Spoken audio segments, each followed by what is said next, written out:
지금 제자들이 손을 씻지 않고 떡을 먹었습니다. 이것을 이제 종교적인 측면에서 정결구례를 어긴다고, 또 실제로도 손을 씻고 먹지 않는 그런 위생적이지 못한 그런 모습을 보이는 건 맞습니다. 그런데 예수님께서는 그들을 더럽다고 하지 않으십니다. 오히려 단정하고 깨끗하고 거룩한 바리새인과 그 서기관들을 바라보면서 그들을 나무라셨고 또 그들을 저주까지 하시는 그런 모습을 보게 됩니다. 이런 의미에서 바라볼 때 우리는 어떤 사람들에 대한 인식을 근본적으로 다르게 이렇게 접근해야 된다라는 것을 생각하게 됩니다. 그래서 본문을 통해서 정말 사람을 더럽게 하는 것이 무엇인지, 또 주님께서 우리에게 계시는 복음이라는 것이 무엇인지 하나님의 말씀을 통해서 다시 한번 깨닫게 되는 시간이 되기를 소망합니다. 오늘 우리가 생각할 것은 뭐냐면 밖에서 안으로 들어가는 것에 대해서 한번 생각을 해보겠습니다. 15절 말씀에 이런 말씀이 나옵니다. 무엇이든지 밖에서 사람에게로 들어가는 것은 능히 사람을 더럽게 하지 못하되. 우리들은 우리 몸을 항상 청결하게 하는데 많은 노력을 기울입니다.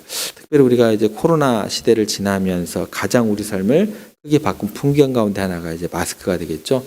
비말에 대한 어떤 그런 어려움이 있었기 때문에 밖에 있는 것이 안으로 들어가지 못하도록 그런 내가 다른 사람의 그런 마스크가 하나의 풍경 가운데 하나였고, 또 하나는 굉장히 열심히 이전보다도 더욱 열심히 손을 깨끗하게 씻었다는 거, 이 두 가지 풍경이 바뀌었던 것 같아요.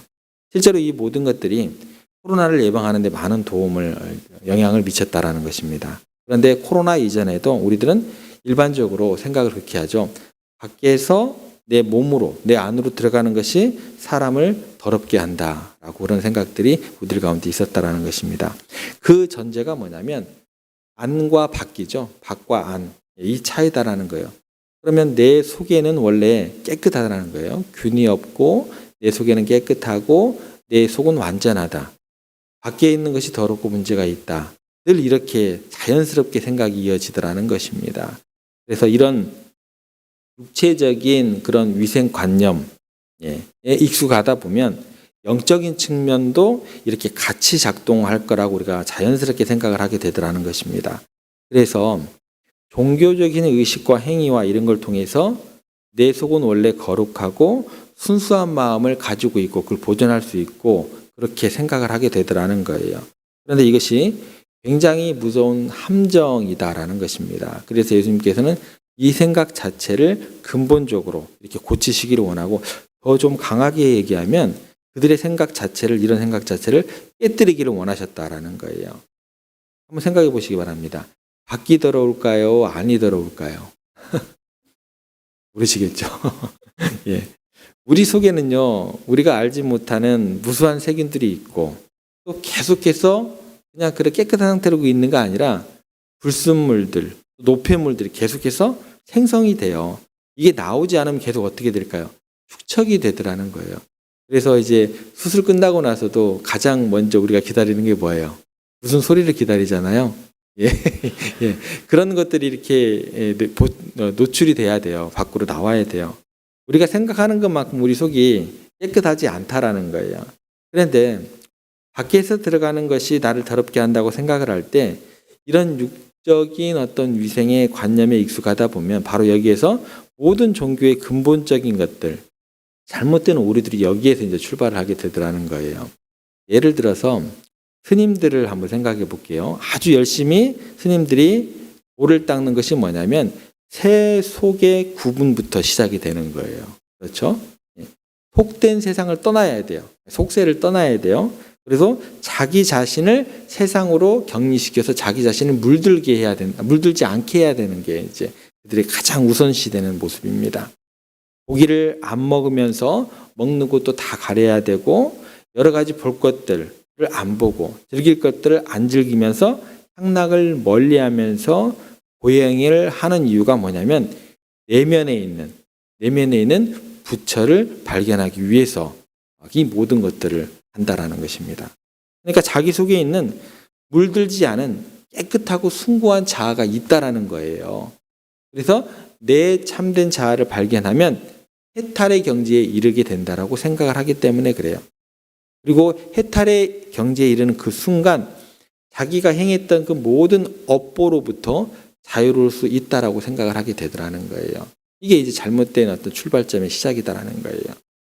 이 모든 것의 근본이 뭐냐면 내 속은 원래 모습은 근본은 어떠다는 거예요. 깨끗하다, 거룩하다라는 거예요. 그래서 밖에서 들어오는 죄 때문에 오염이 되고 내가 타락을 하게 되니까 이 둘을 철저하게 분리시켜야 된다라는 거예요. 그리고 그 들어간 것을 더러운 것을 밖에서 안으로 들어간 그 더러운 것을 빼내는 작업이 뭐예요? 보행이라는 작업을 하게 되는 거예요. 육적인 이런 위생의 개념이 영적인 차원으로까지 이렇게 적용이 되는 거예요. 모든 종교의 잘못된 출발은 여기서부터다라는 거예요. 이런 생각들의 적용인데 모든 분야에서 나타나게 됩니다. 이 모든 영역과 또 관계 속에서 나를 철저히 변호하는 입장, 내 안은 내 속은 깨끗하다라는 것을 변호하는 입장으로 모든 영역에서 나타나게 됩니다. 무조건 어떻게 되냐면 그 사람 때문이고 그 현상 때문이고 나는 전혀 문제가 없고 내 속은 깨끗하고 완전하다라는 생각으로 이어지게 돼요. 그래서 보통 사람들이 하는 말을 보게 되면 아유 내 눈 더러워졌어. 내 눈 버렸어. 뭐 때문에요? 그 장면을 봐서 그 현상을 봐서 내 눈이 더러워졌대요. 내 귀가 더러워졌대요. 왜요? 세상의 어떤 그런 소리를 많이 들었기 때문에 그 사람의 어떤 그런 소리를 들었기 때문에 그리고 내 마음이 더러워졌대요. 왜요? 그 사람 때문에 그 사람 때문에 보통 우리는 내 속은 괜찮고 깨끗하고 완전하다라고 생각을 하더라는 거예요. 그런데 우리 주님께서 뭐라고 얘기하시냐면 야 동안아 너 그렇지 않아. 네가 목사로서 있지만 네 속이 얼마나 더러운 줄 알아? 네 속에 가득한 것이 음란한 생각이고 또 교만한 것이고 또 질투고 악한 생각들로 네가 가득해. 이렇게 말씀하시더라는 거예요. 우리가 잊지 않아야 될 것이 있습니다. 우리 존재 자체가 그렇게 거룩하지 못해요. 제가 이렇게 경건하게 말씀을 전하지만 제가 그렇게 거룩하지 못하다는 거예요. 온전하지 못하다는 거예요. 의롭지 못하다는 것을 우리가 인정할 수 있어야 된다는 것입니다. 우리 몸덩어리 자체가요. 그야말로 그냥 세균 덩어리다라는 거예요. 생각을 해보세요. 가장 밖에서 안으로 쉴 새 없이 들어가는 게 뭘까요? 스무고개. 밖에서 안으로 쉴 새 없이 들어가는 게 뭘까요? 호흡이잖아, 호흡. 이거 끊어지면 어떻게 돼요? 그렇잖아요. 사람이 딱 숨이 넘어가는 순간 밖에서 안으로 들어가는 그 산소가 공급이 안 되는 순간 어떻게 돼요? 속이 어떻게 될까요? 썩기 시작합니다. 불과 몇 시간이 안 돼서 썩기 시작하고 악취가 나게 됩니다. 그래서 시신을 어떻게 해요? 구멍이란 구멍은 다 막아요. 왜요? 엄청나게 이제 더러운 것들이 나올 수 있으니까. 생각해 보세요. 산소가 공급이 돼야 썩지 않습니다. 계속 깨끗함을 유지할 수 있고 정화작용이 일어나고. 근데 배설하지 않으면 우리는 썩을 수밖에 없는 그런 오물덩어리 자체다라는 거예요. 우리는 부정할 수 없는 죄성을 지닌 인간들이다라는 것입니다. 그런데 얼마나 거룩하다고 내 스스로 깨끗한 척하고 내가 교만하게 굴 수 있을까요? 여러분 내 속에 선한 것이 하나도 없음을 내가 압니다라고 그렇게 외쳤던 사람이 바울입니다. 바울을 통해서 하나님께서 우리에게 하시는 말씀은 의인은 없나니 하나도 없다다. 의로운 것이 없다다. 바울을 통해서 우리에게 그렇게 목놓아 가르쳐주고 계십니다. 그렇다면 우리는요. 깨끗함의 개념을 좀 바꿔야 된다라는 거예요. 밖에서 내게 들어가는 것이 나를 더럽게 하는 것이 아니다. 우리 모두는 죄인이라는 근본 자체가 죄성을 안고 살아가는 것을 우리가 다시금 생각할 수 있어야 된다는 것입니다. 하나님의 사람과 밤새 씨름한 야곱, 하나님과 밤새 씨름한 야곱이 하나님의 사람이 야곱의 허벅다리, 관절을 비틀어 어긋나게 해버렸습니다. 그때 주저앉아 버렸어요. 힘을 잃어버렸어요. 그 이후로 다리를 쩔뚝쩔뚝 야곱은 저르면서 다니게 되었습니다. 무슨 생각을 했을까요? 하나님의 사자는요, 야곱이 진정 어떤 사람인지 고백하기 전까지, 시인하기 전까지 야곱의 저를 축복해 주세요. 저에게 복을 내려주세요. 이야기를 들어줬어요? 안 들어줬어요? 안 들어줬어요.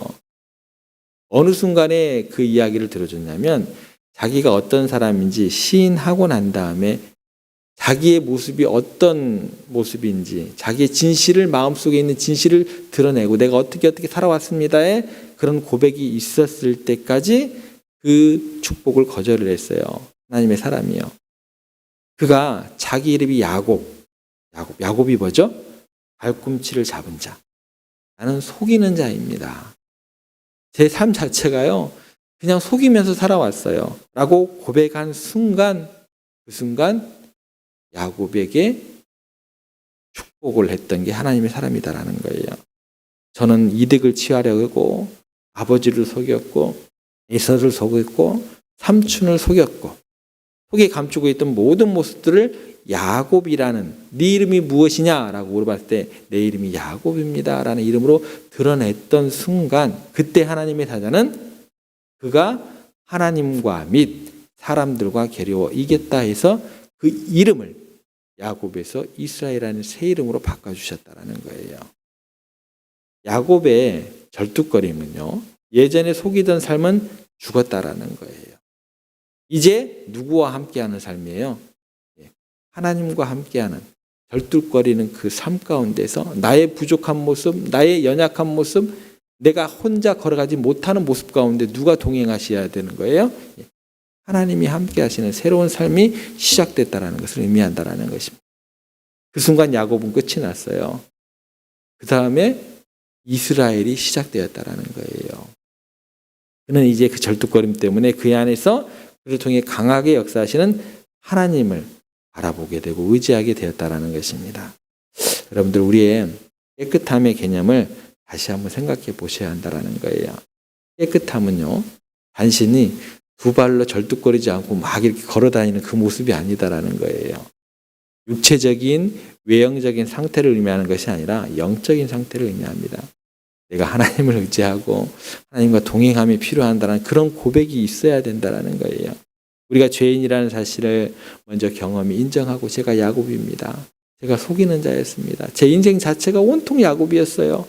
경험을 인정하고 예수 그리스도의 피로 씻음을 받도록 해야 될 것입니다. 그래야만 우리는요. 진정한 이스라엘로 진정한 깨끗함을 얻을 수 있게 되더라는 것입니다.